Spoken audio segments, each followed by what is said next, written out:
Swertehin kaya tayo ngayong araw.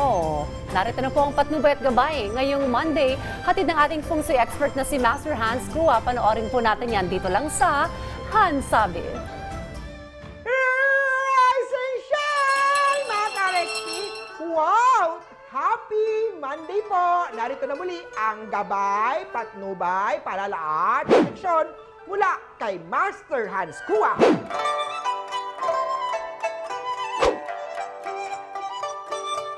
Pairalin ang tapang at lakas ng loob para sa mga pinanganak ng Year of the Rat. May malaking halagang pera ang kikitain. Wow naman! Sa pag-ibig naman, huwag siyang sasabihan ng kung hindi dapat niyang gawin dahil alam niya ang mga bagay na dapat niyang iparamdam sa iyo. Huwag na ring maghabol sa hindi naman worth balikan. Pink at 20 ang swerte sa Year of the Rat.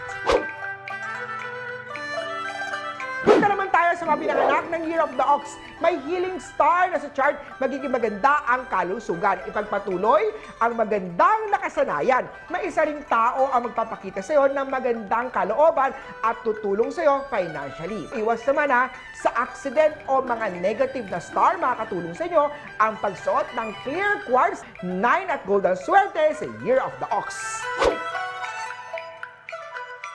Tiger naman tayo, mahirap mawalay sa taong mahal mo. Ngunit kailangan mo ito dahil activated ang Travel Luck Star. Mapapalayo ka sa pamilya dahil sa trabaho. Maganda naman pagdating sa love life dahil makakasama mo siya. Makakatulong ang Rose Quartz para ma-enhance ang Love Star. Magsuot ng something peach dahil yan ang maswerteng kulay. Uno naman ang maswerteng numero para sa Year of the Tiger. Para naman sa mga pinanganak ng Year of the Rabbit, may blessing na matatanggap today. Iwasan ang pagiging bossy at makisamahan ng maigi ang mga taong nakapaligid sa iyo para hindi mauwi sa away. Dahil activated ang misunderstanding star. 2 at red ang swerte sa Year of the Rabbit. Ang healthy star naman activated sa mga pinanganak ng Year of the Dragon. Kaya naman, itigil na ang masamang bisyo tulad ng paninigarilyo, pag-inom ng alak. Sa aspetong pag-ibig naman, huwag magsisihan at magtulungan na lang. Maswerte sa iyo ang araw na to pagdating sa 18 at kulay naman na pink para sa Year of the Dragon. Ito naman sa Year of the Snake, conflict day to day, huwag din sasaktan ang mga butterflies. Ang paniniwala natin ito ay ating mga yumaong kamag-anak. Iwasan mag-ingay o makipag-away sa loob ng bahay. 5 at blue ang swerte sa Year of the Snake. Abang-abang tayo sa part 2 ng Hansabi, kaya naman huwag bibitiw at tumutok lang dito lang po sa Rise and Shine Pilipinas! Rise and Shine mga ka-RSP, narito na muli ang gabay, patnubay, paalala, prediksyon ni Master Hans Kua, part 2.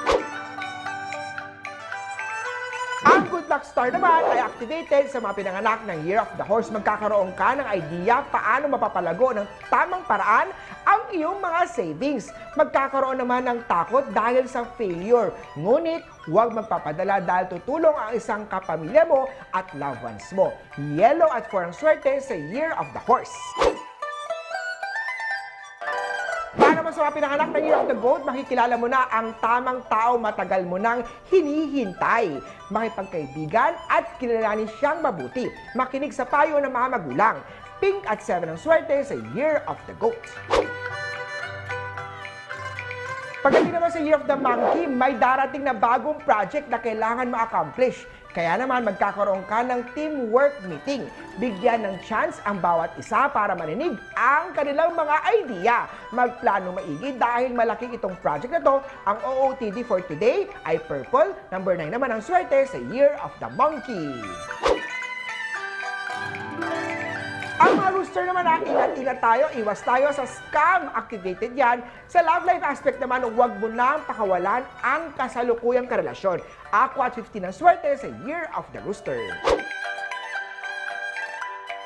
Sa mga Year of the Dog naman tayo, may extra income sa araw na to. It's time na lakarin at aralin ang mga papeles para sa pinaplanong negosyo. Ang isang kamag-anak ang posible magiging business partner. Maroon at 11 ang swerte sa Year of the Doggy. And last, pero definitely not the least, ang mga pinanganak ng Year of the Piggy. Ikaw ang pinaka maswerte for today. May taong makakatulong pagdating sa business luck, kaya naman maging friendly sa kanya. 3 ang maswerteng number, ang maswerteng kulay naman ay white. Muli po, ito po yung mga gabay, patnubay, paalala at prediction lamang mula kay Master Hans Kua. Nasa inyong mga kamay, nasa lalay ang inyong tagumpay. Kaya naman, always be positive at i-claim ang mga swerte, mga ka-RSP.